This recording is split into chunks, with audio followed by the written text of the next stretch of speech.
नमस्कार दोस्तों, एक बार फिर आपका इंडिया के सबसे बड़े ऑनलाइन प्लेटफॉर्म अनअकैडमी पर हार्दिक स्वागत और अभिनंदन।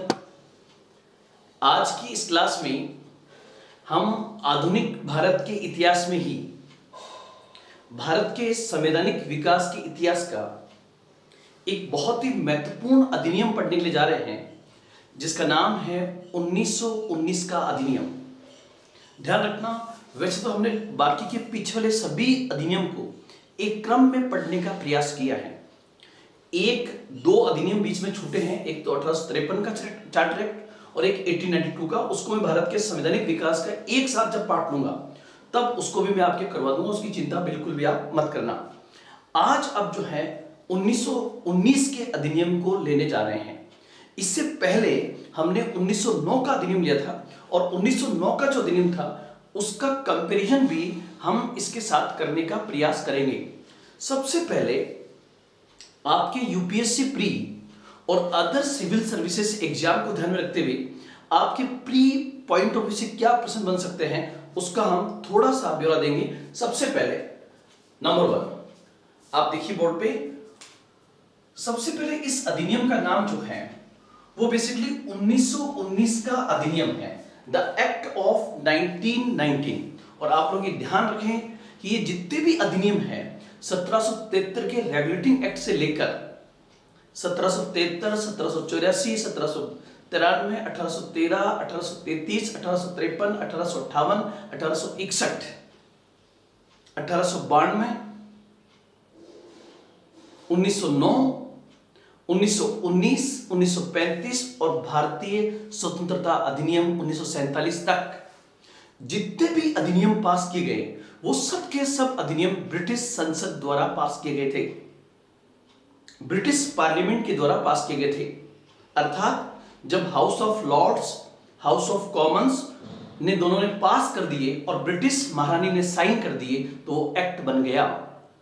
जैसे आज की तारीख में अगर हमें कोई भी अधिनियम बनाना हो, कोई भी कानून बनाना हो, तो सबसे पहले भारत सरकार उसका एक बिल लेकर आती है।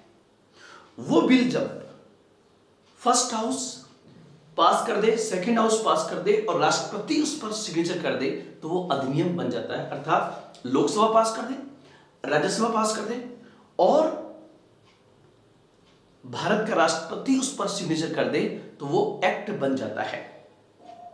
तो इसी प्रकार से सबसे पहले बिल बनता है और उस बिल के बाद जब पार्लियामेंट उसको पास कर देती है तो वो अधिनियम का रूप ले लेता है। इस क्रम में हम यहां पर आज पढ़ने के लिए जा रहे हैं 1919 का अधिनियम, एक्ट ऑफ 1919। यहां पर ध्यान रहे 1919 के अधिनियम को दूसरे किस और नाम से जाना जाता है, तो आपका उत्तर होगा मॉन्टेग्यू-चेम्सफोर्ड सुधारों के नाम से, मॉन्टेग्यू-चेम्सफोर्ड रिफॉर्म्स के नाम से इसको जाना जाता है। तो यहां पर मैंने ये लिखा है मॉन्टेग्यू-चेम्सफोर्ड रिफॉर्म्स के नाम से इसको जाना जाता है। अब यहां पर पहला क्वेश्चन आपके दिमाग में आएगा कि सर मॉन्टेग्यू कौन था? तो ध्यान रखना, मॉन्टेग्यू उस समय भारत सचिव था, सेक्रेटरी ऑफ इंडिया था। और भारत सचिव कहां बैठता था? तो लंदन में। और वह भारत के प्रति ब्रिटिश संसद के अंदर उत्तरदायी था, रेस्पॉन्सिबल था। मतलब अगर भारत संबंधी छोटी से छोटी बात भी ब्रिटेन में रखनी हो, ब्रिटिश सरकार को बतानी हो, ब्रिटिश संसद को बतानी हो, तो रेस्पॉन्सिबल कौन था? तो उत्तर होगा सेक्रेटरी ऑफ इंडिया। और उस समय का जो सेक्रेटरी ऑफ इंडिया था वो बेसिकली था मॉन्टेग्यू। फिर दूसरा पॉइंट, चेम्सफोर्ड कौन था? तो चेम्सफोर्ड जिस समय ये अधिनियम आया उस समय भारतीय वायसरॉय, इंडियन वायसरॉय जो थे वो चेम्सफोर्ड थे, इसलिए इसको मॉन्टेग्यू-चेम्सफोर्ड रिफॉर्म्स भी कहा जाता है। 1919 के अधिनियम का दूसरा नाम जो है मॉन्टेग्यू-चेम्सफोर्ड सुधार भी है। फिर एक माइन्यूट सा प्रश्न और ध्यान रखोगे कि 1919 के अधिनियम का वास्तविक नाम क्या था, the real name of the act of 1919। तो उत्तर होगा आपका भारत शासन अधिनियम 1919, भारत शासन अधिनियम। तो यहां पर ये विशेष रूप से ध्यान रखें कि इस अधिनियम का जो वास्तविक नाम था वो था भारत शासन अधिनियम 1919। 19 और इसी अधिनियम को मॉन्टेग्यू चेम्सफोर्ड सुधार कहा जाता है। अब हम इस अधिनियम के प्रावधानों को पढ़ने से पहले सबसे पहले यह देखें कि इस अधिनियम की पृष्ठभूमि क्या थी। मतलब क्या कारण है कि 1909 का अधिनियम जो आया था, उस अधिनियम के 10 साल बाद ही ब्रिटिश सरकार को एक और अधिनियम पास करने की आवश्यकता महसूस हुई। तो और एक बार यूपीएससी में क्वेश्चन भी पूछा गया है, निम्नलिखित में से कौन सा अधिनियम बहुत कम समय के लिए लागू रहा, या निम्नलिखित में से किस अधिनियम का कार्यकाल न्यूनतम रहा। 1892 का एक्ट, 1909 का अधिनियम, 1919 का अधिनियम, 1935 का अधिनियम। तो उत्तर होगा 1909 का अधिनियम, क्योंकि 1909 के बाद 10 साल बाद ही 1919 का अधिनियम आ रहा है, जो भारत शासन अधिनियमों में सबसे न्यूनतम कार्यकाल वाला है। अब आप लोग ध्यान रखना कि सबसे पहले ब्रिटिश ने जब भी कोई एक्ट पास किया है, जब भी कोई घोषणा की है, तो उस घोषणा के समय की पृष्ठभूमि कहीं ना कहीं बहुत अधिक उत्तरदायी थी। तो इसको हम देखने का प्रयास करें, पृष्ठभूमि क्या होगी। तो पृष्ठभूमि देखनी पड़ेगी हमें 1909 से लेकर 1919 या 1918 तक, 1919 तक ऐसी क्या परिस्थितियां रही जिसके कारण अंग्रेजों को यह अधिनियम पास करना पड़ा। तो इसका उत्तर होगा, आप देखिए 1909 से 1919। नंबर 1, इसी कार्यकाल में प्रथम विश्व युद्ध हुआ और फर्स्ट वर्ल्ड वॉर के कारण देश के हालात अत्यंत खराब थे। गरीबी और बेरोजगारी बढ़ती जा रही थी। ब्रिटिश का शोषण परक रवैया बढ़ता जा रहा था। साथ ही साथ भारत में एक बहुत बड़ा वर्ग असंतुष्ट था, वह उत्तरदायी शासन की मांग लगातार कर रहा था। जैसा कि हम लोग जानते हैं, बंगाल विभाजन के बाद चला था स्वदेशी आंदोलन, और उस स्वदेशी आंदोलन का भी एक बिंदु था स्वराज की स्थापना। और 1906 के कांग्रेस अधिवेशन में ही स्वराज की मांग कर ली गई थी। तो कहीं ना कहीं स्वराज मतलब खुद का शासन, और खुद का शासन होगा तो वो उत्तरदायी शासन होगा। और भारत में ब्रिटिश कार्यकाल में उत्तरदायी शासन तब होगा जब सत्ता में भारतीयों को भी भागीदारी दी जाएगी। तो मेरा कहने का यहां पर अर्थ है कि इसी समय भारत में उत्तरदायी शासन की मांग की जा रही थी। और इसी उत्तरदायी शासन की टाइम में एक पॉइंट और ध्यान रखना, 1916 में होम रूल लीग आंदोलन शुरू हुआ था, जो हमने बहुत बेहतर तरीके से पढ़ा था। होम रूल लीग मूवमेंट, जो एनी बेसेंट और बाल गंगाधर तिलक के नेतृत्व में अप्रैल 1916 और सितंबर 1916 में शुरू हुआ था। उसकी काफी डिटेल हमने पढ़ी थी, और उन्होंने आयरलैंड की तर्ज पर भारत में होम रूल की मांग की थी। इसी प्रकार से इसी समय भारत में क्रांतिकारी राष्ट्रवाद की घटनाएं भी बढ़ती जा रही थी। इसलिए क्रांतिकारी राष्ट्रवाद को रोकने के लिए भारत में उन समुदायों को, भारत में उन राजनीतिक दलों को थोड़ा संतुष्ट करना जरूरी था जो अहिंसात्मक रास्ते पर थे। साथ ही साथ 1909 के अधिनियम में जब मुस्लिम समुदाय के लिए सांप्रदायिक निर्वाचन प्रणाली के तहत सीटें आरक्षित की, तो अन्य समुदाय भी इसकी और अधिक मांग करने लगे। इसलिए आपको पता होगा, सिख समुदाय, यूरोपियंस, एंग्लो इंडियंस भी इसकी मांग करने लगे, और उनको भी अल्पसंख्यक समुदाय में माना जाने लगा और रखा गया। एक आपको पता होगा कि हर अधिनियम के माध्यम से ब्रिटिश ने ये बहुत ज्यादा कोशिश की कि भारतीयों में फूट डालो और राज करो। तो ध्यान रखना, आपसे पूछे कि जब 1919 का अधिनियम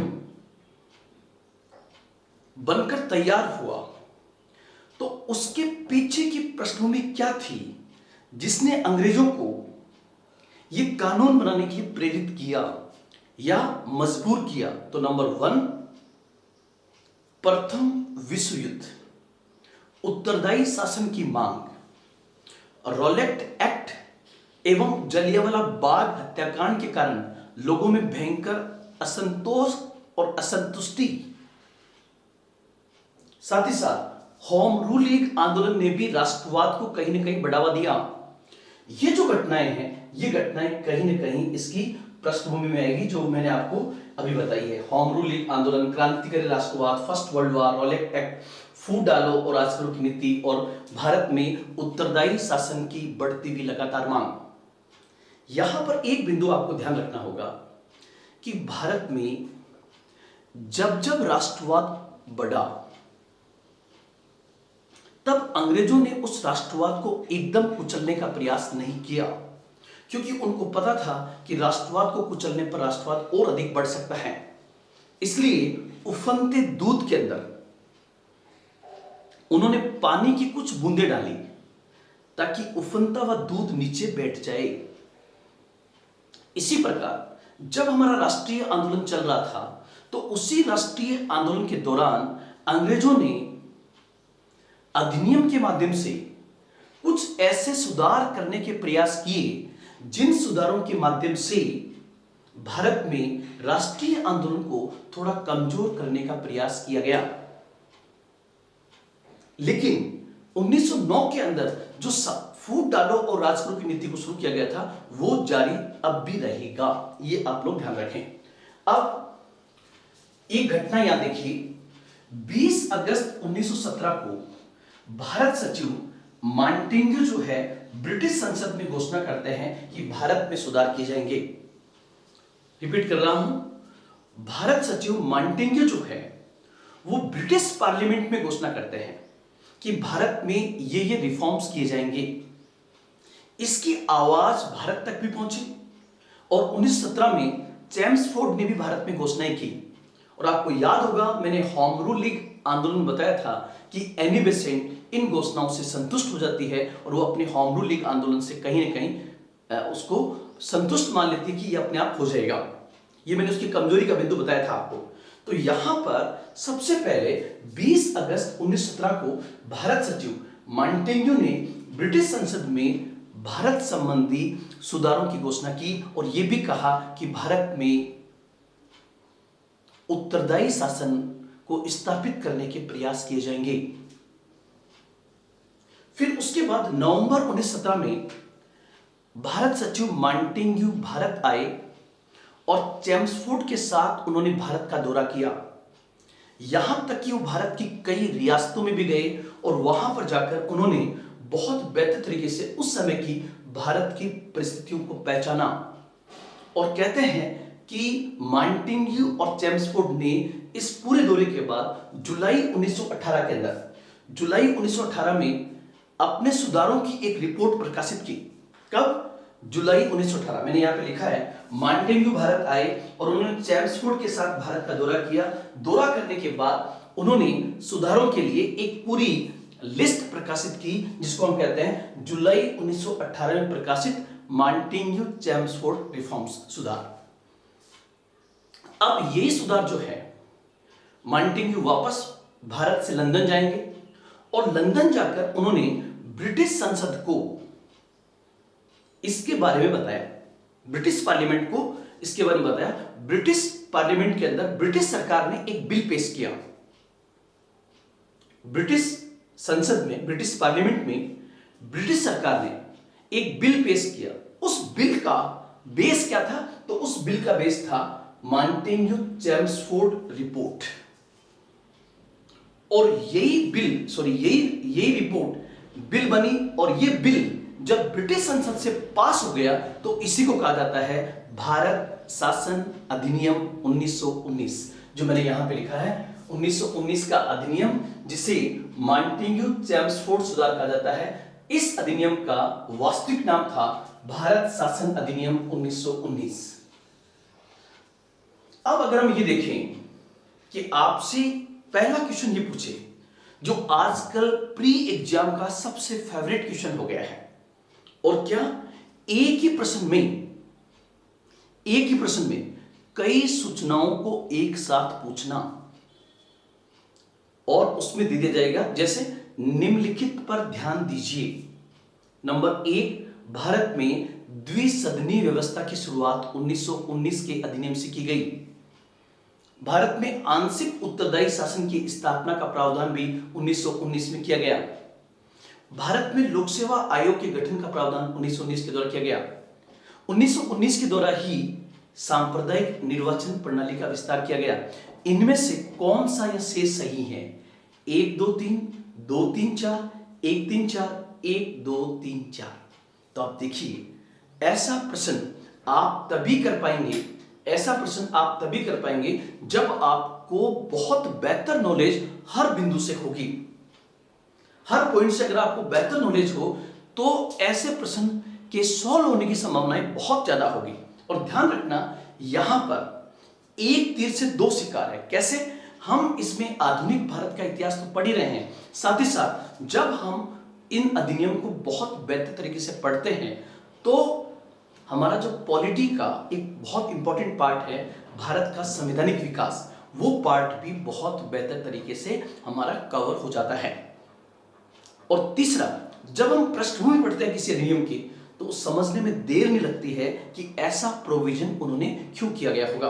तो सबसे पहले तो आप एक स्क्रीनशॉट लीजिए और स्क्रीनशॉट लेके देखिए कि सब बिंदु आपको कवर हो रहे हैं क्या। जो बिंदु कवर नहीं होंगे उसको मैं आपको अलग से समझा दूंगा। पहले मैं एक बार आपको सभी पॉइंट्स को बोलना चाहूंगा, फिर उसके बाद एक एक पॉइंट को मैं क्लियर करूंगा। पहले एक बार पूरे पॉइंट्स बोलूंगा, उसके बाद एक एक पॉइंट्स को मैं आपके सामने कवर करने का प्रयास करूंगा। अब इस क्रम में आप देखिए पॉइंट्स क्या क्या होंगे वो पहले देख लेते हैं एक बार में पूरे पॉइंट्स। और ध्यान रखना, मेरा इस वीडियो को देखने के बाद आपको 1919 के अधिनियम की और ज्यादा डेप्थ में जाने की आवश्यकता नहीं होगी। जितना एग्जाम में आवश्यकता है उतना बिंदु आपको बता दिया जाएगा। सबसे पहले नंबर 1, इसका वास्तविक नाम भारत शासन अधिनियम था, जिसके ब्रैकेट में आएगा 1919। नंबर 2, इसी के द्वारा भारत में पहली बार केंद्रीय स्तर पर द्विसदनीय व्यवस्था की शुरुआत की गई। पहली बार bicameral system, starting of bicameral system in India was introduced first of all in Act of 1919। 1919 के अधिनियम में पहली बार भारत में द्विसदनीय व्यवस्था की शुरुआत की गई। अब आपके दिमाग में आएगा कि सर द्विसदनीय किसे कहते हैं, इसको मैं समझा दूंगा। जैसे आज हमारी संसद के 2 सदन हैं, लोकसभा और राज्यसभा, ऐसी शुरुआत सबसे पहले किस अधिनियम से हुई? तो उत्तर होगा 1919 के अधिनियम से, जब केंद्रीय स्तर पर 2 हाउस बनाए गए थे। यहां पर ध्यान रखना, 1909 का जो अधिनियम था उसमें केवल 1 हाउस था, केंद्रीय विधान परिषद। अब 2 होंगे, अपर हाउस और लोअर हाउस। दूसरा, इसी अधिनियम के दौरान प्रांतीय स्तर पर द्वैध शासन की शुरुआत की गई। और ध्यान रखना, इसी द्वैध शासन को डायरची रूल भी कहा जाता है। डायरची एक लैटिन वर्ड है जिसका हिंदी वर्जन है द्वैध शासन, ड्वेल रूल, DUAL, डायरची या द्वैध या ड्वेल रूल कहा जाता है। ये क्या होगा इसको मैं आपको अलग से समझा दूंगा, लेकिन प्री पॉइंट से एक छोटा सा क्वेश्चन आपका यहां पर आ सकता है, और वो क्या कि 1919 के अधिनियम के द्वारा जिस द्वैध शासन की बात की गई उसका संस्थापक कौन था, मतलब द्वैध शासन की संकल्पना देने वाला कौन था?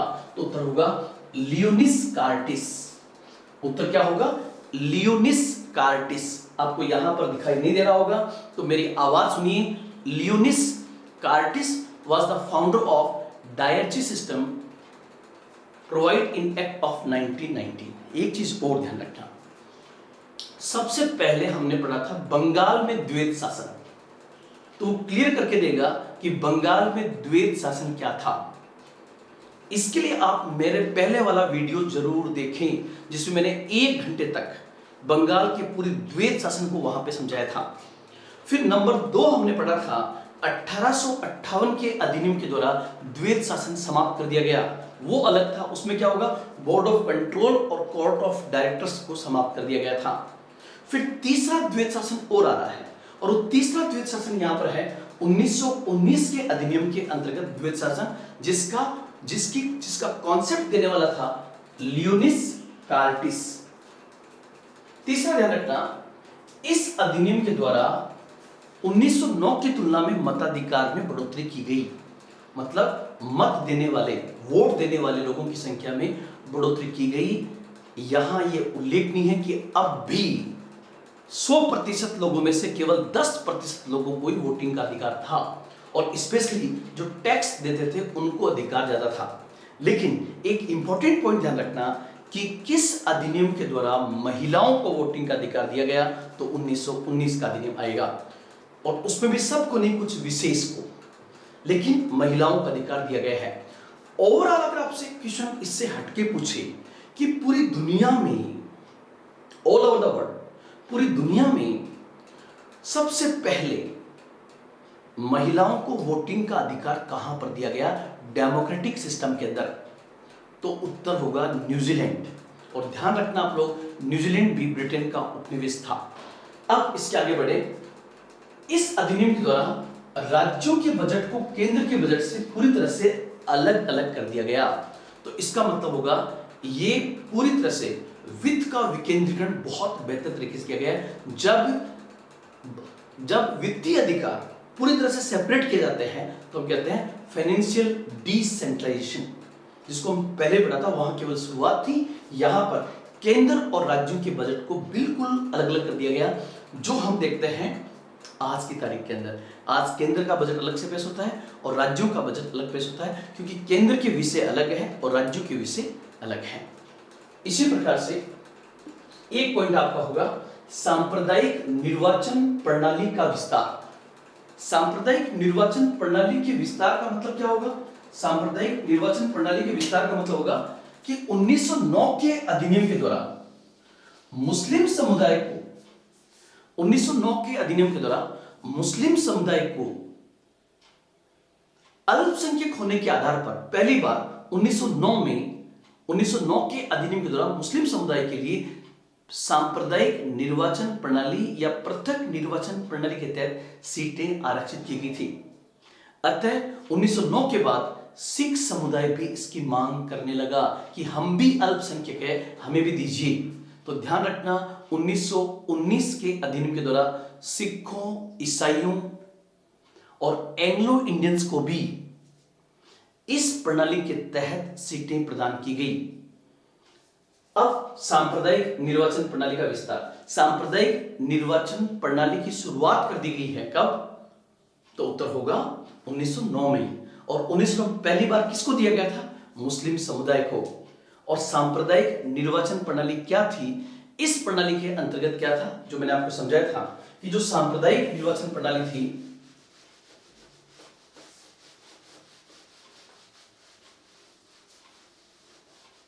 सांप्रदायिक निर्वाचन प्रणाली जो थी वो क्या थी कि जैसे ये 6 सीटें अगर मुस्लिम समुदाय के लिए आरक्षित की गई है, तो इन 6 सीटों पर वोट देने का अधिकार और चुनाव में खड़ा होने का अधिकार केवल मुस्लिम समुदाय के पास में होगा, अन्य समुदायों को अधिकार नहीं होगा। मतलब आप देखिए, अगर ये मुस्लिम समुदाय के लिए सीट आरक्षित है और सब के सब मुस्लिम खड़े होंगे, तो जीतेगा कोई ना कोई मुस्लिम ही, चाहे वोट कोई भी दे। लेकिन यहां पर जानबूझकर 1909 में पहली बार फूट डालो और राज करो की नीति के तहत जो सीटें मुस्लिम समुदाय के लिए आरक्षित की गई थी, वहां पर वोटिंग का अधिकार और चुनाव लड़ने का अधिकार केवल मुसलमानों के पास में था। इसलिए कहते हैं उसको सांप्रदायिक निर्वाचन प्रणाली। इसलिए अब क्या होगा, जब अन्य अल्पसंख्यक समुदाय भी इसकी मांग करेंगे, जैसे सिख, ईसाई, एंग्लो इंडियन के क्रम में आप यूरोपियन भी बोल सकते हो वहां पर, तो वो भी उनको सीट दी जाएगी। एक हमने पढ़ा था कि जो वायसरॉय की कार्यकारिणी थी, वायसरॉय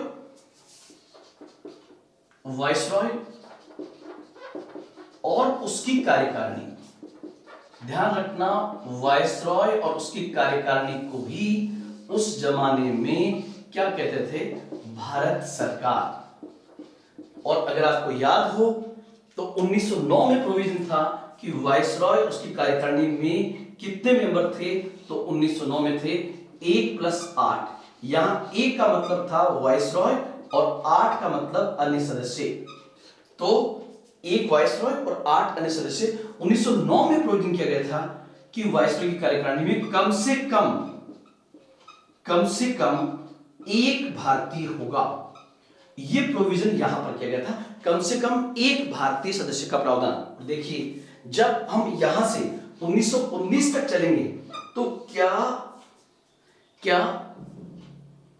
उस एक का प्रोविजन हटा दिया जाएगा या बढ़ा दिया जाएगा? तो ध्यान रखना, उत्तरदायी शासन बढ़ाने के लिए यहां पर कम से कम कितने भारतीय सदस्यों का प्रावधान कर दिया गया? तो उत्तर होगा 3।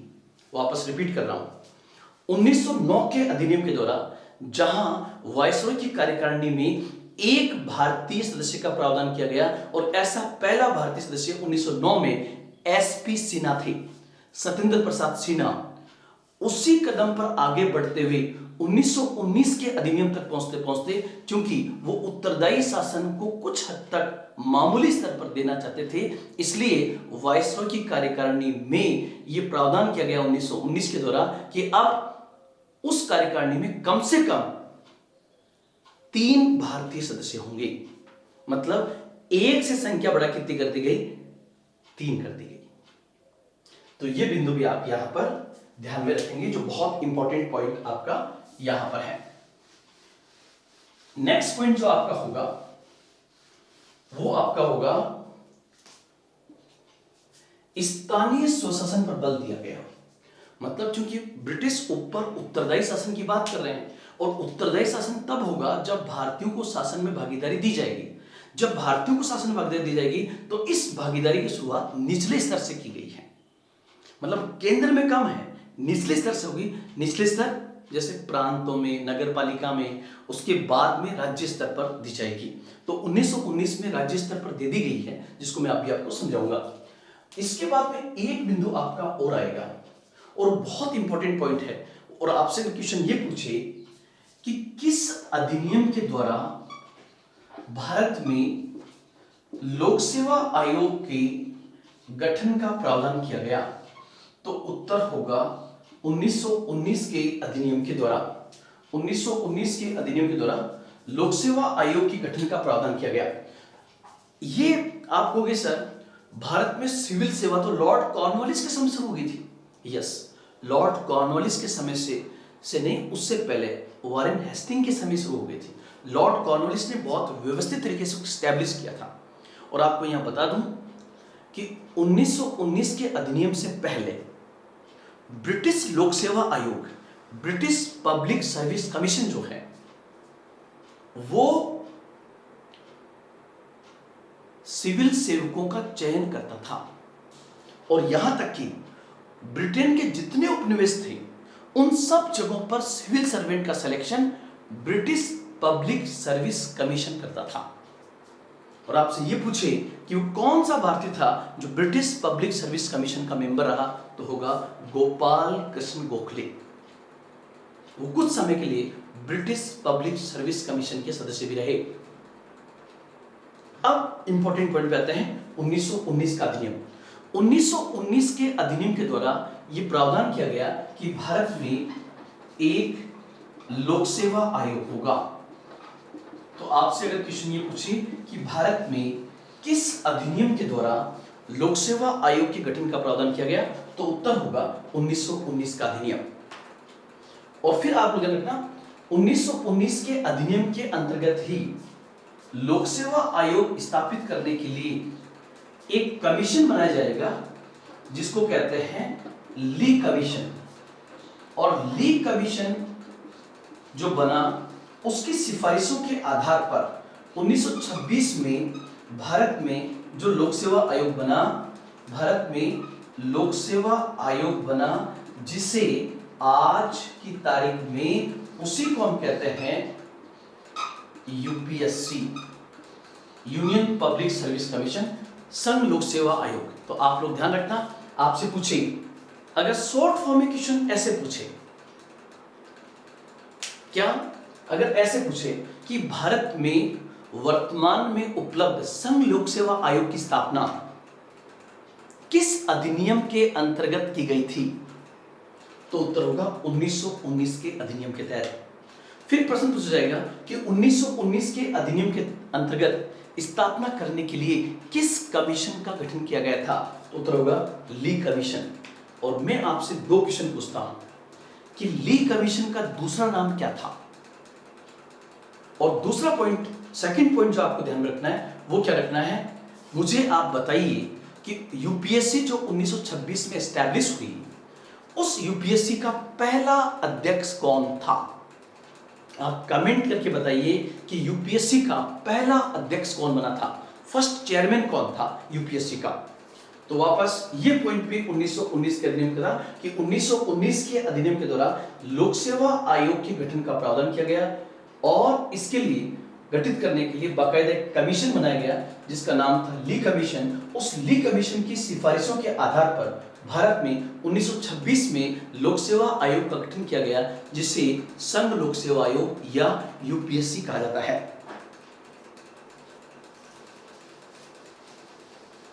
इसके बाद में एक चीज और ध्यान रखना कि 1919 के अधिनियम के द्वारा ही केंद्रीय सूची के विषय और राज्य सूची के विषयों को अलग अलग किया गया। मतलब सेंट्रल सब्जेक्ट कौन से होंगे और स्टेट सब्जेक्ट कौन से होंगे, इसको सेपरेट किया गया। अवशिष्ट शक्तियां केंद्र के पास रही। 1935 के अधिनियम में ये और ज्यादा क्लियर हो जाएगा, संघ सूची, राज्य सूची, संवर्ती सूची। और आज हमारे संविधान की 3 अनुसूचियां हैं, तो उसमें विषयों का जो विभाजन केंद्र और राज्य में अलग अलग किया गया, उसका प्रोविजन भी 1919 में किया गया है। फिर एक और पॉइंट आपसे पूछे कि पहली बार उत्तरदायी शासन, रेस्पॉन्सिबल गवर्नमेंट की चर्चा किस अधिनियम में की गई है, तो उत्तर होगा 1919 का अधिनियम। हालांकि इस अधिनियम के द्वारा ही पूरी तरह से उत्तरदायी शासन नहीं आया है, वो कैसा आएगा मैं समझाऊंगा। लेकिन आपसे पूछे कि रेस्पॉन्सिबल गवर्नमेंट, उत्तरदायी शासन, और क्यों देंगे, क्योंकि 1916 का होम रूल लीग आंदोलन और गांधी जी, बाद में गांधी जी लगातार भारतीयों के हाथ में सत्ता सौंपने की बात कर रहे थे या सत्ता में भागीदारी की बात कर रहे थे, इसलिए अंग्रेजों ने कुछ हद तक कुछ स्वायत्ता भारतीयों को दी जाएगी। तो वो पॉइंट आपका यहां पर आएगा। एक बिंदु जिसको हम 1 घंटे तक पढ़ेंगे, जिसमें 2 बिंदु आएंगे, साइमन कमीशन और नेहरू रिपोर्ट। वो जो बिंदु है, वो जो बिंदु है कि इसी अधिनियम का एक अंतिम पॉइंट और था जो मैंने पहले लिख दिया है। क्या था कि 1919 के अधिनियम की 10 वर्ष के बाद समीक्षा की जाएगी। मतलब इसी अधिनियम में लिखा हुआ था कि इस अधिनियम के 10 वर्ष बाद अर्थात 1929 में समीक्षा की जाएगी। यदि इसमें कुछ बिंदु नकारात्मक रहे तो उनको हटाकर रिफॉर्म्स किया जाएगा। ये इस अधिनियम में किया गया था। और यहां पर आप नोट करके एक पॉइंट ध्यान रखना, इसी अधिनियम के इसी बिंदु के तहत 10 वर्ष से कुछ पहले समय पर भारत में कमीशन भेजा गया जिसने इस अधिनियम की समीक्षा की। उसे इतिहास में हम साइमन कमीशन के नाम से जानते हैं, जिसको हम अलग से पढ़ेंगे। तो एक बिंदु आ जाएगा साइमन कमीशन वाला। तो यहां पर उत्तरदायी शासन का स्पष्ट प्रोविजन था, लेकिन हालांकि उत्तरदायी शासन पूरी तरह से दिया नहीं किया गया, उसकी शुरुआत की जाएगी। 10 वर्ष बाद समीक्षा का प्रावधान ये भी हो जाएगा। और एक पॉइंट और ध्यान रखना कि 1858 का जो अधिनियम आया था, 1858 का अधिनियम, उस 1858 के अधिनियम के द्वारा ही एक नया पद सृजित किया गया था जिसको हम कहते हैं भारत सचिव, जिसको हम कहते हैं सेक्रेटरी ऑफ इंडिया, भारत सचिव। आपको बता दो, भारत संबंधी सबसे बड़ा अधिकारी था जिसका ऑफिस लंदन में था। और 1858 से लेकर 1919 तक भारत सचिव का जो वेतन भत्ता था वो भारत से जाता था। आप देखिए, मतलब ये भारत सरकार का पदाधिकारी माना जाता था। कौन? सेक्रेटरी ऑफ इंडिया, जो कहां पर था? लंदन में। आप कहोगे सर आप कहना क्या चाह रहे हैं? मैं कहना ही चाह रहा हूं कि 1858 के अधिनियम के द्वारा जिस भारत सचिव का प्रावधान किया गया था उसको वेतन भत्ता भारत से ही, भारत के कोष से दिया जाता था। परंतु 1919 के अधिनियम के द्वारा यह प्रावधान कर दिया गया कि अब भारत सचिव के वेतन भत्ते ब्रिटिश कोष से दिए जाएंगे। मतलब भारत सरकार ने देकर ब्रिटेन की सरकार ही देगी वहां से। कहीं ना कहीं उस समय के भारतीयों ने यह आवाज उठाई थी कि सेक्रेटरी ऑफ इंडिया लंदन में है, वो लंदन संबंधी और भी बहुत सारे काम करता है, तो उसका वेतन भारत से क्यों, ये हमारा धन निष्कासन हो रहा है, ड्रेन वेल्थ हो रहा है। तब दबाव में आकर ब्रिटिश सरकार ने प्रोविजन किया कि भारत सचिव का वेतन भत्ता वहीं से दिया जाएगा। उसके आगे हम बढ़े तो एक चीज और ध्यान रखना, एक पॉइंट और आपसे पूछे, जैसे ये भारत और ये ब्रिटेन, भारत और ब्रिटेन, आज की तारीख में भारत में भी भारत का राजदूत ब्रिटेन में होगा और ब्रिटेन का राजदूत भारत में होगा।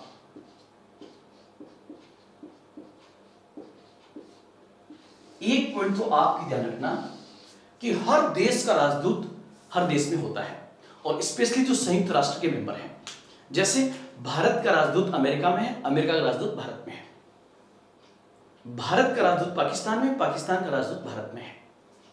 अब एक और इंपॉर्टेंट पॉइंट यहां पे बताना चाहूंगा, जितने भी ब्रिटिश उपनिवेश थे, उन ब्रिटिश उपनिवेश के देशों ने ब्रिटेन के साथ मिलकर एक संगठन बनाया जिसे हम कहते हैं राष्ट्रमंडल, कॉमनवेल्थ। ध्यान रखना, थोड़ा विषय से हट रहा हूं, राष्ट्रमंडल जिसको कहते हैं कॉमनवेल्थ। और यहां पर यह ध्यान रखें कि कॉमनवेल्थ के जितने भी मेंबर हैं, ब्रिटेन, भारत, श्रीलंका, पाकिस्तान, बांग्लादेश, जितने भी कॉमनवेल्थ के मेंबर हैं, उनके राजदूत आपस में राजदूत नहीं कहलाते हैं, उनके राजदूत आपस में कहलाते हैं हाई कमिश्नर। वापस रिपीट कर रहा हूं, कॉमनवेल्थ देशों के राजदूत आपस में हाई कमिश्नर कहलाते हैं। जैसे भारत का हाई कमिश्नर पाकिस्तान में और पाकिस्तान का हाई कमिश्नर भारत में, भारत का हाई कमिश्नर ब्रिटेन में और ब्रिटेन का हाई कमिश्नर भारत के अंदर। लेकिन भारत का राजदूत अमेरिका में राजदूत ही कहलाएगा, क्योंकि America is not the member of Commonwealth, America राष्ट्रमंडल का सदस्य नहीं है। सिर्फ इतना पॉइंट ध्यान रखना, राष्ट्रमंडल देशों के राजदूत आपस में हाई कमिश्नर कहलाते हैं। पहला पॉइंट क्लियर, बहुत बार एग्जाम में पूछा गया है। दूसरा पॉइंट जो हम इस अधिनियम के द्वारा जोड़ना चाहते हैं वो क्या,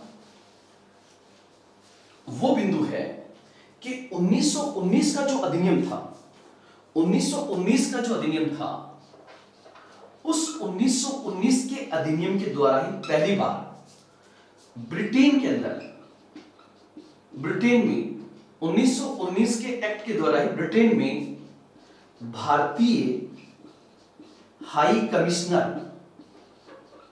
भारतीय हाई कमिश्नर पद की स्थापना की गई। जो आज की तारीख में भी ब्रिटिश हाई कमिश्नर और इंडियन हाई कमिश्नर होते हैं, उसमें पहली बार 1919 के अधिनियम के द्वारा लंदन में एक नए पद का सृजन किया गया, जिसको भारतीय हाई कमिश्नर कहा जाता था, जो कहां बैठता था, लंदन के अंदर। इस प्रकार अब भारत संबंधी लंदन में दो पोस्ट हो गई, एक तो गया सेक्रेटरी ऑफ इंडिया और दूसरा हो गया Indian high commissioner. Indian high commissioner पद की स्थापना किस अधिनियम द्वारा की गई, तो उत्तर होगा 1919 का अधिनियम। यह बिंदु यहां पर आप ध्यान में रखोगे। फिर हम आगे बढ़े तो ये दोनों पॉइंट भी क्लियर हो गए आपके। भारत सचिव का वेतन भत्ता अब ब्रिटेन से दिया जाने लगा। 1919 के अधिनियम के द्वारा एक नए पद का निर्माण किया गया, जिसे हम कहते हैं हाई कमिश्नर। नेक्स्ट हम पढ़े, एक और ध्यान रखना, आप जब राजस्थान का इतिहास पढ़ते हैं या जो ब्रिटिश काल में रियासतें थी, जब उन रियासतों का इतिहास पढ़ते हो तो ध्यान रखना, एक तो था ब्रिटिश भारत। ब्रिटिश भारत मतलब जहां पर अंग्रेजों का प्रत्यक्ष रूप से शासन था। लेकिन जब आप इतिहास पढ़ेंगे राजस्थान का, जब आप इतिहास पढ़ेंगे पंजाब का, जब आप इतिहास पढ़ेंगे केरल का, जब आप इतिहास पढ़ेंगे मान लीजिए हैदराबाद कर्नाटक का, तो ये सब की सब रियासतें थी। कश्मीर भी रियासत थी। तो ऐसे करके लगभग 600 रियासतें थी जहां पर ब्रिटिश शासन का डायरेक्ट रूल नहीं था। लेकिन अंग्रेजों ने यह कहा कि ब्रिटिश भारत के अलावा जो रियासतों का क्षेत्र है, उन रियासतों को मिलाकर भी, उन सभी राजाओं से मिलाकर एक और फॉर्मेशन, एक और ऑर्गेनाइजेशन बनाया जाए जिसे हम कहते हैं नरेश मंडल।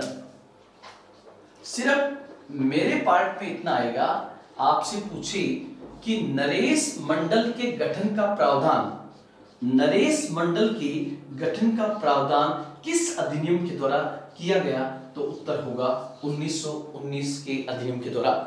और आपसे पूछिए नरेश मंडल के गठन का प्रावधान और नरेश मंडल की स्थापना कहां की गई, तो उत्तर होगा दिल्ली। सबसे पहले नरेश मतलब जैसे जयपुर नरेश, कश्मीर नरेश, पटियाला नरेश, जालंधर नरेश, हैदराबाद के सुल्तान, इन सबको मिलाकर बना नरेश मंडल। क्वेश्चन क्या पूछेगा, नरेश मंडल की स्थापना का प्रावधान किस अधिनियम में किया गया था, तो उत्तर होगा 1919 का अधिनियम। फिर दूसरा क्वेश्चन पूछा जाएगा कि जो नरेश मंडल बनाया गया उसकी स्थापना कहां की गई, उत्तर होगा दिल्ली। तीसरा क्वेश्चन, जो नरेश मंडल बना उस नरेश मंडल का अध्यक्ष कौन होगा, तो नरेश मंडल का अध्यक्ष था कौन, वायसरॉय। नरेश मंडल का अध्यक्ष था वायसरॉय। और तीसरा क्वेश्चन, जो नरेश मंडल बना 1919 के अधिनियम के तहत, उसका पहला चांसलर कौन था, नरेश मंडल का पहला चांसलर कौन था, प्रथम चांसलर कौन था, नरेश मंडल का पहला चांसलर कौन था, तब उत्तर होगा बीकानेर रियासत के नरेश गंगा सिंह को नरेश मंडल का पहला चांसलर बनाया गया था। तो ये भी बिंदु आप यहां पर ध्यान में रखोगे। तो ये मैंने जितने भी पॉइंट्स बताए आपको, ये सब के सब पॉइंट्स जो है आपका 1919 के अधिनियम के थे। बहुत बड़ा अधिनियम है, लेकिन इतने पॉइंट्स आप याद रखोगे तो निश्चित रूप से आपका काम चल जाएगा। अब हम आगे बढ़े। मैंने बहुत सारे पॉइंट्स आपको बोल दिए हैं। केंद्र में द्विसदनीय व्यवस्था की शुरुआत, प्रांतीय स्तर पर द्वैध शासन, महिलाओं को वोट देने का अधिकार, राज्यों के बजट को केंद्र से अलग किया गया, सांप्रदायिक निर्वाचन प्रणाली का विस्तार, वायसरॉय की कार्यकारिणी में कम से कम 3 भारतीय सदस्यों का प्रावधान, स्थानीय स्वशासन पर बल, लोक सेवा आयोग के गठन का प्रावधान, केंद्रीय सूची और राज्य सूची को और स्पष्ट रूप से अलग अलग किया गया, पहली बार उत्तरदायी शासन का उल्लेख, 10 वर्ष बाद इसकी समीक्षा का प्रावधान, जिसके तहत 1927 में साइमन कमीशन भारत में आएगा। भारत सचिव के वेतन भत्ते का प्रावधान अब ब्रिटिश कोष से कर दिया गया। साथ ही साथ भारत संबंधी एक और पद का निर्माण किया गया जिसे भारतीय हाई कमिश्नर कहा जाता है, जो लंदन बैठता था। साथ ही साथ इसी अधिनियम के द्वारा नरेश मंडल की भी स्थापना की गई। तो ये पॉइंट्स थे आपके 1919 के अधिनियम के। अब थोड़ा सा अगर यूपीएससी इससे आगे जाती है या कोई भी लोक सेवा आयोग, जो राज्य लोक सेवा आयोग है, वो भी आजकल डेप्थ में क्वेश्चन पूछते हैं। तो डेप्थ में हम 2 चीजों की चर्चा करेंगे। हाँ, एक चीज और ध्यान रखना, इसी में मैं आपको 2 चीज समझाऊंगा। एक तो प्रांतों में द्विसदनीय व्यवस्था। तो आप देखिए, सबसे पहले आज भी है, एक तो केंद्र और एक है राज्य। तो हमने बात की केंद्र की, मैंने बात की केंद्र की। आप इसका स्क्रीनशॉट ले लीजिए, फिर मैं इसको पूरे को मिटा देता हूं। तो आप देखिए, सबसे पहले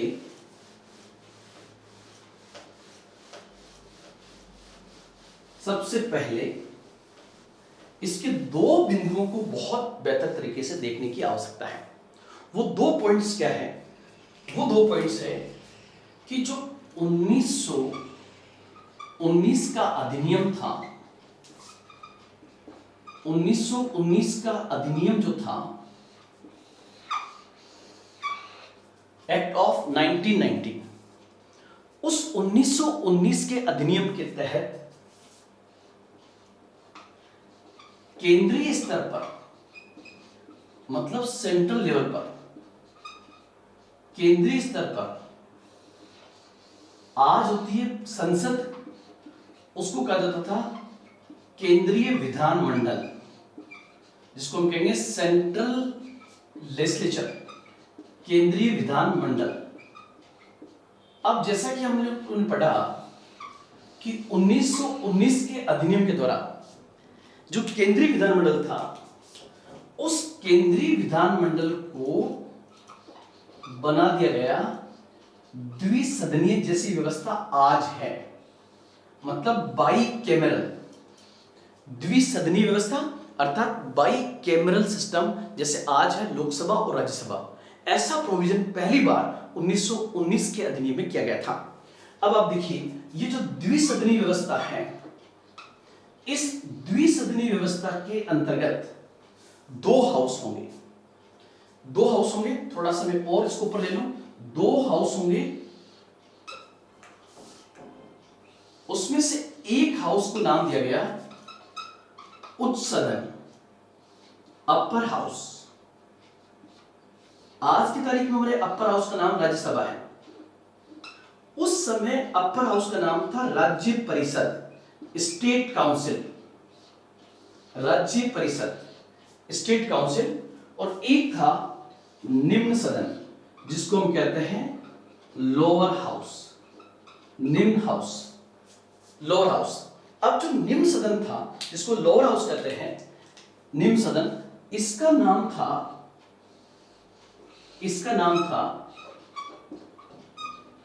केंद्रीय सभा।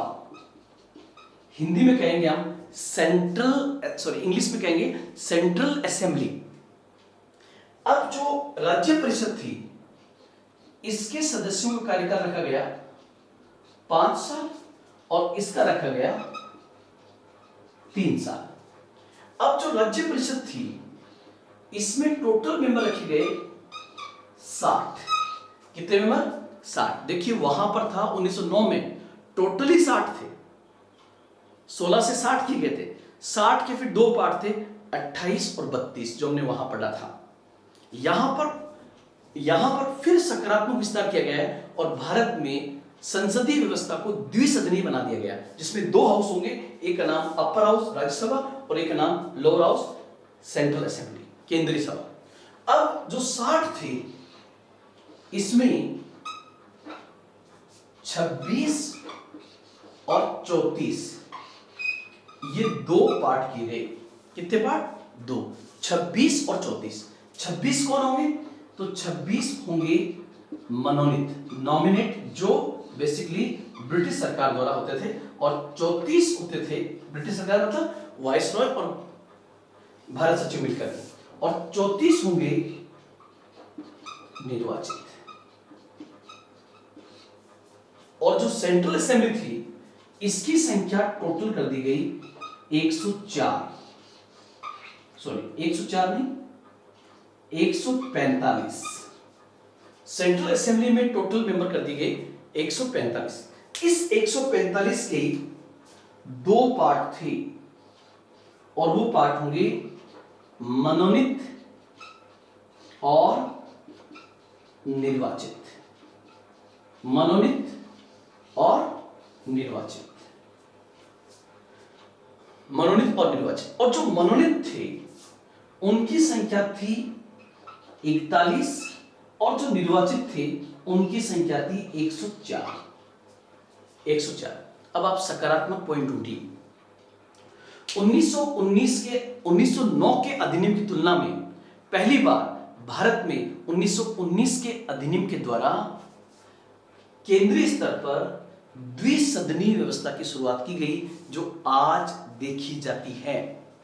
या आपसे पूछे कि वर्तमान में भारत की संसद द्विसदनीय है, इस व्यवस्था की शुरुआत किस अधिनियम से की गई थी? 1909, 1919, 1935। उत्तर होगा 1919 का अधिनियम। उसके बाद में एक पॉइंट और हम ढूंढे, और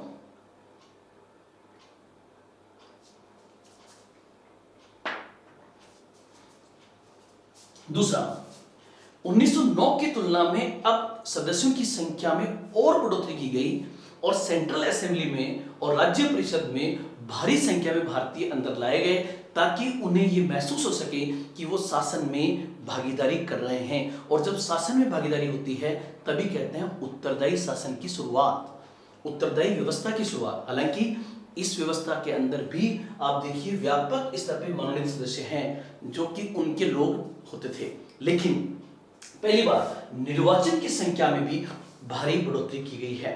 साथ ही साथ जो निर्वाचित थे उसमें सीटों पर सांप्रदायिक निर्वाचन प्रणाली को लागू किया गया, अर्थात मुस्लिम समुदाय, सिख समुदाय, ईसाई समुदाय आदि के लिए सांप्रदायिक निर्वाचन प्रणाली के तहत सीटें आरक्षित की गई। तो ये बिंदु भी आप यहाँ पर ध्यान रखेंगे, ये बहुत इंपॉर्टेंट पॉइंट है, इसका एक स्क्रीनशॉट ले लीजिए ताकि आपको ये याद रहे।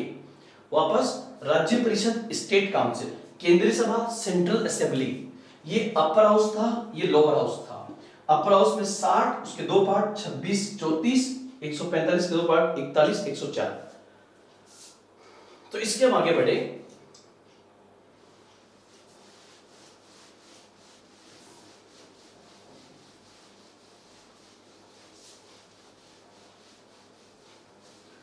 और आप आगे देखिए 1919 के अधिनियम के दौरान, 1919 के अधिनियम के दौरान प्रांतीय स्तर पर भी प्रांतीय विधायिकाओं को विस्तार किया गया। जैसे केंद्रीय विधान परिषद को द्विसदनीय बनाया गया, ऐसे प्रांतीय स्तर पर भी यह विस्तार किया गया था और उसमें भारतीयों की संख्या में बढ़ोतरी व्यापक स्तर पर की गई थी। और जिस उत्तरदायी शासन की हम बात कर रहे हैं, उस उत्तरदायी शासन में उसकी शुरुआत भारत में निचले स्तर से होती है, जैसे स्थानीय शासन से और राज्य स्तर पे। तो अब आप देखिए हमारा बिंदु जो होगा वो है 1919 का अधिनियम। 1919 का अधिनियम, और 1919 का अधिनियम को अब हम किस लेवल पे देख रहे हैं? तो उत्तर होगा राज्य स्तर पर, उत्तर होगा स्टेट लेवल पर, राज्य स्तर पर, राज्य स्तर पर उसको हम देख रहे हैं, स्टेट लेवल पर। और राज्य स्तर पर आप अभी तक यहां से एग्जाम में क्वेश्चन नहीं पूछा गया है, स्टेट लेवल पर, तो इससे एग्जाम में क्वेश्चन आ सकता है। तो राज्य स्तर पर हम जाने उससे पहले स्टेट लेवल पर एक व्यवस्था की शुरुआत की गई जिसे हम द्वैध शासन कहते हैं। तो यहां पर मैंने लिखा द्वैध शासन, ड्यूअल रूल। ध्यान रखना, अलग अलग वीडियोस मैंने देखे YouTube पर जिसमें बहुत सारे लोगों को पता ही नहीं है द्वैध शासन क्या है, उन्होंने इसकी गलत व्याख्या वहां पे कर रही है। आप इसके लिए BL ग्रोवर की बुक देखें, जो आधुनिक भारत के इतिहास की बहुत ही उत्तम पुस्तक मानी जाती है। यहां पर देखिए द्वैध शासन, इस द्वैध शासन को इंग्लिश में ड्यूअल रूल कहा जाता है और इसी को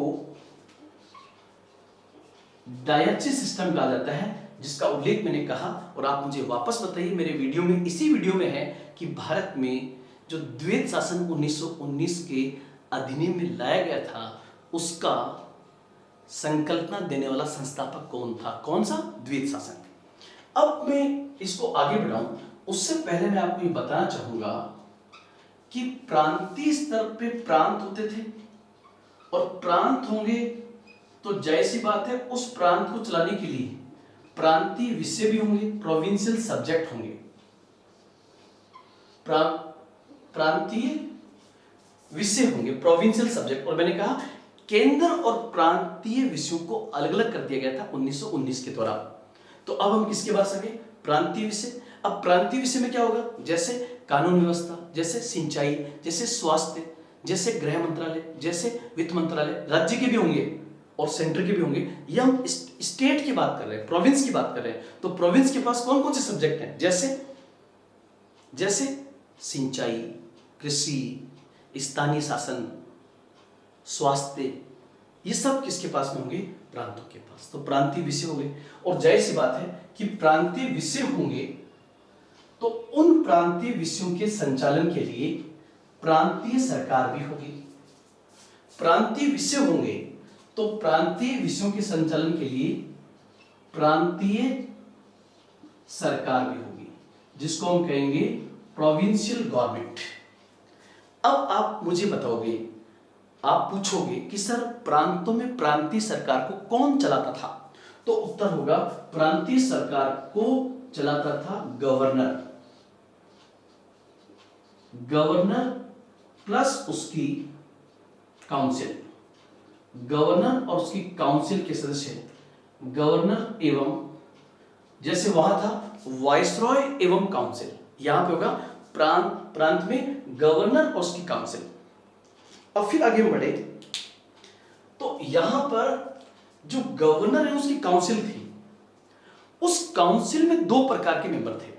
जैसे प्रांतीय विधान परिषद होगी तो प्रांतीय विधान परिषदों में कुछ मेंबर होंगे मनोनीत और कुछ होंगे निर्वाचित।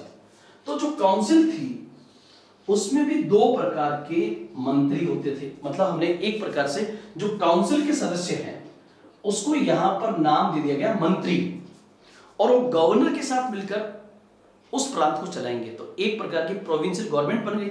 उस प्रोविंशियल गवर्नमेंट का हेड तो अब भी गवर्नर है, लेकिन उसकी सहायता के लिए जो काउंसिल थी उसके सदस्यों को मंत्री कहा जाने लगा। और जो मंत्री होंगे वो दो प्रकार के होंगे। कौन कौन से?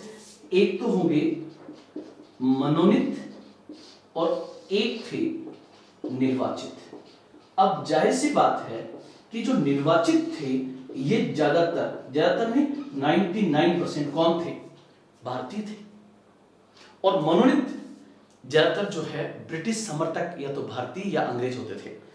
अब इन्होंने क्या किया कि अंग्रेज जो है पूरे अधिनियम में जगह जगह बात कर रहे हैं उत्तरदायी शासन, और उन्होंने ये भी कहा कि इस उत्तरदायी शासन की शुरुआत वो सबसे पहले कहां से कर रहे हैं? प्रांतीय स्तर से कर रहे हैं। और प्रांतीय स्तर पर इस व्यवस्था को क्या कहते हैं? द्वैत शासन, ड्वेल रूल कहते हैं। इसको ड्वेल रूल क्यों कहते हैं?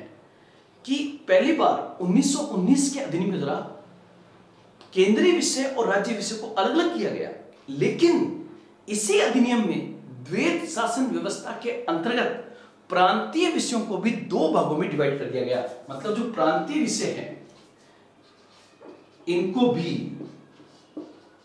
दो भागों में विभाजित किया गया।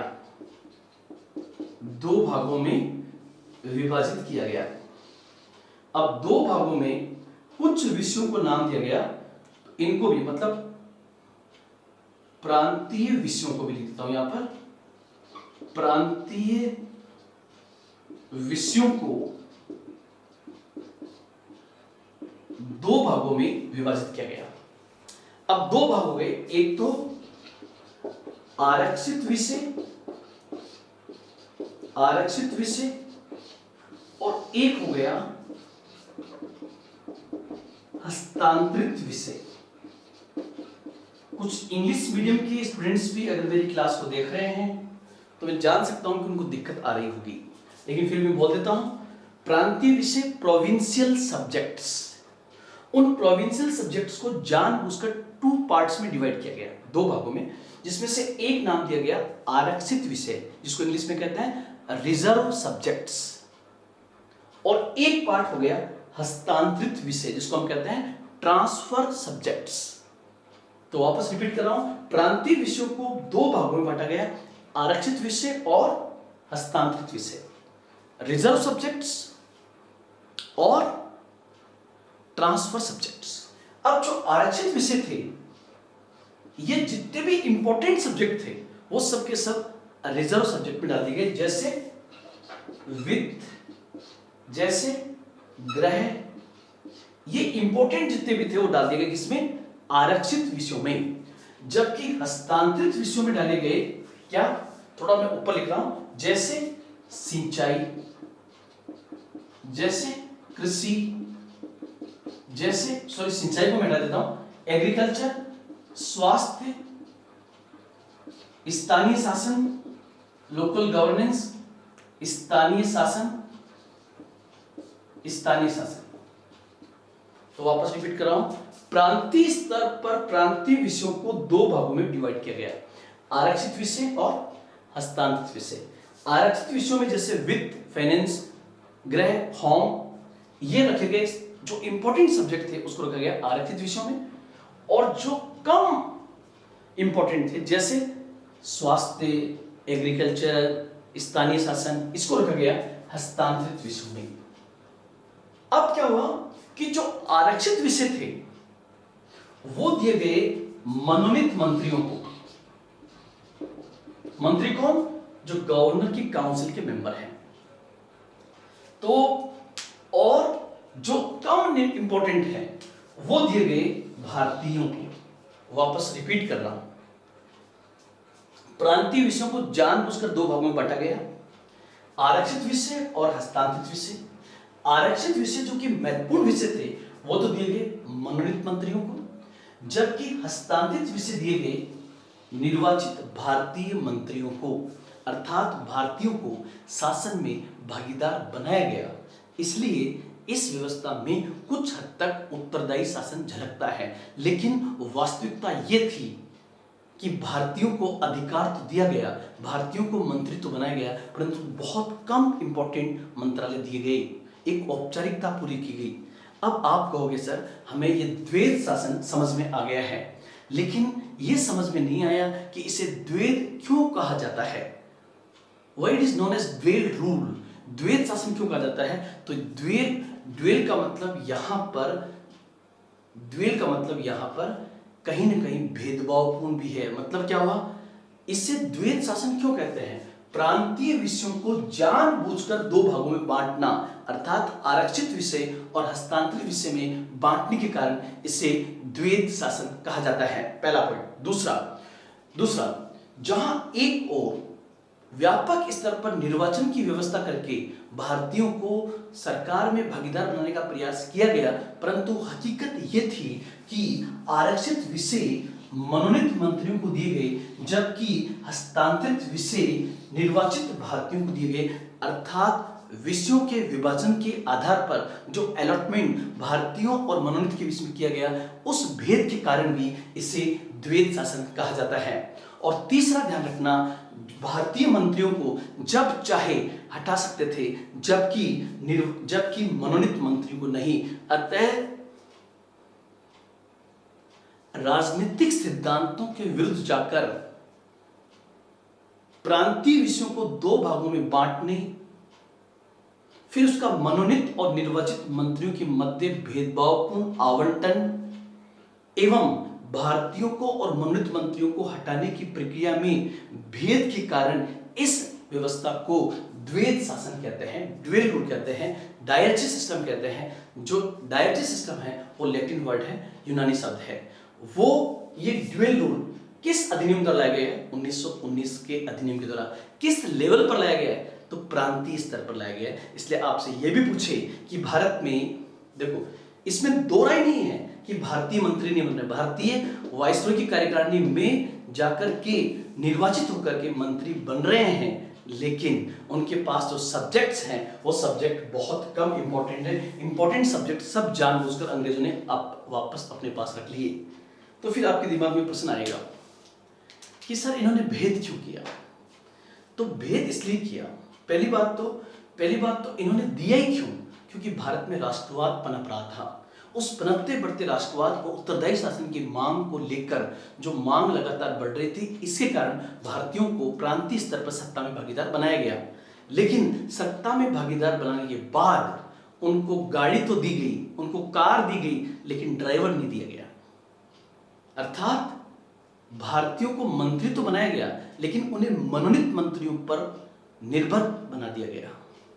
उनको कम महत्वपूर्ण सब्जेक्ट दिए गए, उनको जब चाहे हटाया जा सकता था। इस व्यवस्था के कारण इसे द्वैध शासन कहते हैं। और आपको ध्यान रखना कि 1927 में जो साइमन कमीशन आएगा, उस साइमन कमीशन ने इस पूरे की बहुत बेहतर समीक्षा की और अंग्रेजों को पहले से पता था कि इसमें कमियां हैं, लेकिन चूंकि उन पर प्रेशर था उत्तरदायी शासन का और वो उत्तरदायी शासन देना नहीं चाहते थे, इसलिए उफनते दूध में उन्होंने कुछ सुधार करके ये काम किया, जो कि कहीं न कहीं वास्तविकता के अंदर धरातल पर भारतीयों को अधिकार नहीं देता था। इस व्यवस्था को क्या कहते हैं? द्वैध शासन कहते हैं। ध्यान रखना, प्रांतीय सब्जेक्ट आज भी है, लेकिन वो प्रांतों में अंदर जाकर प्रांतीय विषयों के विभाजन नहीं किया गया है। यहां पर प्रांतीय विषयों का विभाजन किया गया है। तो इस प्रकार से आप देखोगे कि 1919 के अधिनियम की बहुत सारी कमियां थी, जैसे नंबर 1, यहां पर सांप्रदायिकता को फिर बढ़ावा दिया गया। सांप्रदायिक निर्वाचन प्रणाली का विस्तार करके यहां पर उत्तरदायी शासन की बात तो की गई, लेकिन वास्तविकता में, धरातल में ये उत्तरदायी शासन बहुत कम था। प्रांतीय स्तर पर भारतीयों को सत्ता में भागीदार तो बनाया गया, परंतु हस्तांतरित विषय और आरक्षित विषयों के आधार पर जो भेद किया गया, उस भेद के कारण इस व्यवस्था को द्वैध शासन व्यवस्था कहते हैं, जिसकी कमियों के कारण 1935 के अधिनियम के द्वारा इसे प्रांतीय स्तर से हटा दिया जाता है। कब? आगे जाके 1935 के अधिनियम के द्वारा। तो दोस्तों, आज हमने काफी व्यापक रूप में 1919 के अधिनियम को पढ़ने का प्रयास किया। आप एक बार इसका पूरा स्क्रीनशॉट ले लीजिए ताकि आपकी नजर में काम आए। मैंने जो वर्ड्स बोले हैं उस एक एक वर्ड को आप याद रखना। तो आज हमारा पाठ आधुनिक भारत का इतिहास इतना ही होगा।